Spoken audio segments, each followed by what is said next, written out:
पे हम लोग बात करेंगे ना, तो ये वाला जो पार्ट है ना, ये वाला पार्ट यहाँ से यहाँ तक का, ये जो आप देख रहे हो, अगर मैं इसको ऐसे दिखाऊं, तो ये वाला जो पार्ट है from here to here green में, और ये वाला जो पार्ट है यहाँ से यहाँ तक, ये ही इंटरसेक्ट कहे जाते हैं। तो ये आपका यहाँ से यहाँ तक का जो पार्ट है वो कहा जाएगा एक्स इंटरसेप्ट, ठीक है, और ये जो पार्ट होगा वो कहा जाएगा वाई इंटरसेप्ट, ठीक है। इसमें क्या बोल रहे हैं आपको कि ये आपका एक्स इंटरसेप्ट ए है, तो यहाँ से यहाँ तक का जो डिस्टेंस उसने दे रखा है वो ए दे रखा है, और यहाँ से यहाँ तक का जो डिस्टेंस उसने दे रखा है वो आपको बी दे रखा है, ठीक है। तो इसका क्या मतलब हुआ कि अगर आपने ये ऑरिजिन ले रखा है 0 0 से, तो ये वाले इस पॉइंट की कोऑर्डिनेट क्या होगी फिर हमें, इस वाले पॉइंट के, क्योंकि यहाँ इसके हो पे जाएंगे एक्स और 0। आप बेसिकली ए कॉमन करो, ए एक्स इंटरसेप्ट, हाँ मतलब वही ए और 0, और इसके और बी ये और इसके बी, जीरो सॉरी कॉमन, 0 और बी। राइट। अभी क्या हो गया, हम लोगों ने एक और क्वेश्चन ऐसे किया था जब हमने कहा था कि आपके पास x minus H whole square है plus Y minus A whole square है इक्वल्स टू ए स्क्वायर है, ठीक है। जब आपके पास ऐसा इक्वेशन है तो आप क्या कर सकते हो कि इस सारे इक्वेशन में इनकी वैल्यूज पुट करोगे, और चूंकि 3 वेरिएबल है और 3 इक्वेशन है तो आपको निकल के आ जाएंगे। तो यानी ये आपका जो ए स्क्वायर था ये बेसिकली क्या था, रेडियस का स्क्वायर था, राइट। तो कंफ्यूज नहीं होना, इसलिए ए की जगह पे आर डाल दिया। तो कहने का मतलब है कि 0 0 पॉइंट भी इस इक्वेशन को सेटिस्फाई करेगा, a कॉमा 0 पॉइंट पे सेटिस्फाई करेगा, और 0 कॉमा b भी। तो आपके पास 3 इक्वेशन आएगी और 3 अननोन आएगी। यानी कहने का मतलब है कि आप ऐसे करोगे तो 0 माइनस एच का whole square plus 0 minus K whole square equals to R square, एक पहली इक्वेशन। यानी आपके पास H square plus K square equals to R square की आपकी एक पहली इक्वेशन मिलती है।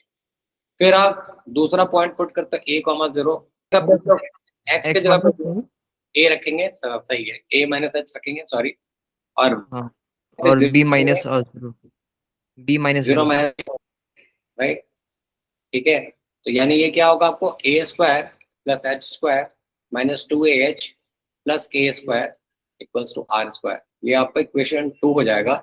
और जो तीसरी इक्वेशन हो जाएगी वो आपको हो जाएगी 0 माइनस एच होल स्क्वायर, ये वाला पॉइंट पुट कर रहा हूँ मैं, ठीक है। यहाँ पे एक्स की वैल्यू 0 है और वाई की value B minus K whole square equals to R square, ठीक है। तो यहाँ पे हमारा क्या हो जाएगा, ये एच स्क्वायर हो जाएगा, ये बी स्क्वायर हो जाएगा, के स्क्वायर हो जाएगा माइनस 2b के इक्वल्स टू आर स्क्वायर। तो ये मेरी इक्वेशन 3 हो गई, ठीक है। अब इक्वेशन 1 एंड 2 को देखो तो H square plus K square equals to R square, यानी ये प्लस ये इक्वल्स टू आर स्क्वायर है ही, तो ये तो हम कैंसिल आउट कर सकते हैं। तो यानी कहने का मतलब है कि यूजिंग इक्वेशन, हाँ बोलो बोलो, नहीं सुन रहा हूँ, मैं वही कह रहा था। इक्वेशन 1 एंड 2, तो हमने H square plus K square equals to R square रख दिया उसमें, तो यानी ए स्क्वायर माइनस 2ah, और H square plus K square को हमने आर स्क्वायर रख दिया, तो ये R square equals to R square cancel out हो गया। तो मेरे पास क्या बचा, A square minus 2ah equals to 0, और हम लोग कह सकते हैं ए कॉमन ले लिया तो ए माइनस 2h इक्वल्स टू 0, या तो a इक्वल्स टू 0 हो गया या a इक्वल्स टू 2h हो गया।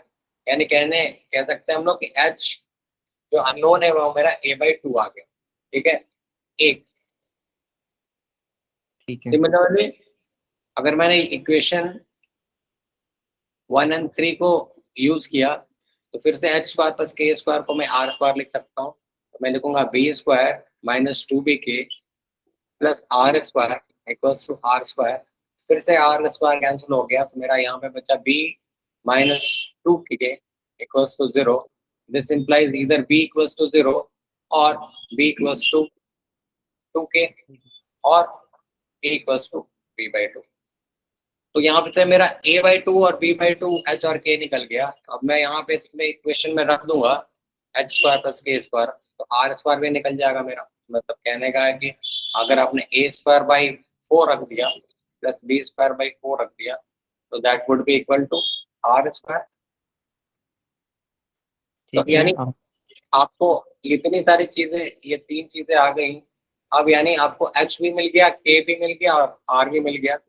अब आप फाइनली इस इक्वेशन में रख दोगे तो आपका इक्वेशन निकल के आ गई। तो आपकी इक्वेशन थी x minus h whole square plus y minus k whole square equals to r square. ठीक है।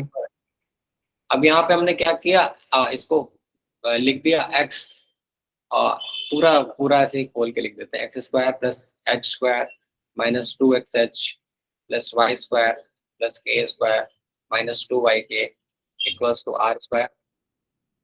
अब यहाँ पे हमें पता था कि H square plus K square R square के बराबर है, तो फिर हम लोगों ने वही लिख दिया, X square plus Y square minus 2xh minus 2yk